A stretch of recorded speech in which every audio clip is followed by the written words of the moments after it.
তাহলে প্রশ্ন হলো, ইমানের সাথে মৃত্যু হওয়ার কি কোনো আমল আছে? জানাবেন প্লিজ।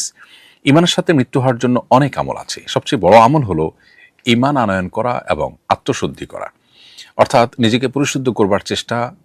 এটা অব্যাহত রাখা হলো ইমানের মৃত্যুর সবচেয়ে বড় এবং সবচেয়ে সাধারণ এবং কমন উপায়।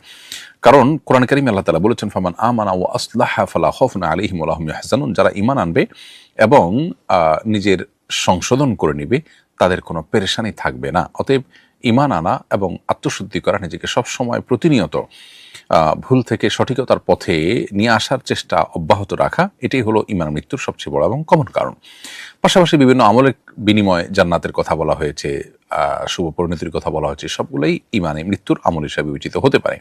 যেমন নবী করিম সাল্লাল্লাহু আলাইহি সাল্লাম আমাদেরকে দোয়া শিখিয়েছেন, আমরা জন্য আল্লাহর কাছে দোয়া করি যে আল্লাহ, আমরা যেন ভালো পরিণতির দেখা পাই, আমাদের পরিণাম যেন ভালো হয়, হোসনে খাতেমা বা শেষ পরিণাম যেন আমাদের ভালো হয়। অতএব আল্লাহ তাআলার কাছে সে দোয়া আমরা নিবেদন করতে পারি, আল্লাহ যেন আমাদেরকে মৃত্যু দেন ইমানের সাথে। ওয়াতাওয়াফানি মুসলিমা, কোনো দোয়া আল্লাহ তাআলা আমাদেরকে শিখিয়েছেন, হে আল্লাহ, আমাকে মুসলিম করে আপনি মৃত্যুবরণ করুন।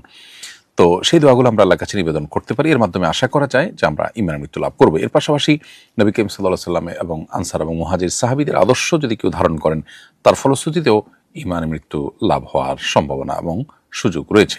আল্লাহ তাআলা বলেছেন, ওয়াস-সাবিকুনাল আউয়ালুনা মিনাল মুহাজিরিন ওয়াল আনসার ওয়াল্লাযীনা ইত্তাবাউহুম বিইহসানিন রাদিয়াল্লাহু আনহুম ওয়া রাদু আনহু ওয়া আ'আদ্দা লাহুম জান্নাতিন তাজরি তাহতাহাল আনহারু খালিদিনা ফিহা যালিকাল ফাওজুল আযীম। যার অর্থ হলো যে পূর্ববর্তী মুহাজির এবং আনসার সাহাবী এবং যারা তাদের পরবর্তীতে ভালো কাজ কর্মের মাধ্যমে তাদের অনুসরণ করেছে, তাদের অনুকরণ করেছে, এই উভয়ের উপর আল্লাহ তাআলা সন্তুষ্ট এবং তাদেরকে আল্লাহ তাআলা জান্নাতে প্রবেশ করাবেন। অতএব আশা করা যায় যে আমরা যদি নবী আলাইহিস সালাম এবং মুহাজির এবং আনসার সাহাবীদেরকে অনুসরণ করি, তাদের আনুগত্য করি, নেক আমলের ক্ষেত্রে তাদের ফলো করি, তাহলে ইনশাআল্লাহ বিইذনিল্লাহ সেটি আমাদের জান্নাতে যাওয়ার কারণ হতে পারে এবং সেটি আমাদের ঈমানের মৃত্যুর কারণ হতে পারে। যেহেতু জান্নাতে যাওয়ার ওয়াদা করা হয়েছে, ঈমানের মৃত্যু তার জন্য তো অবশ্যই আবশ্যক, সেজন্য ঈমানের মৃত্যু এখান থেকে হতে পারে ইনশাআল্লাহ তাআলা।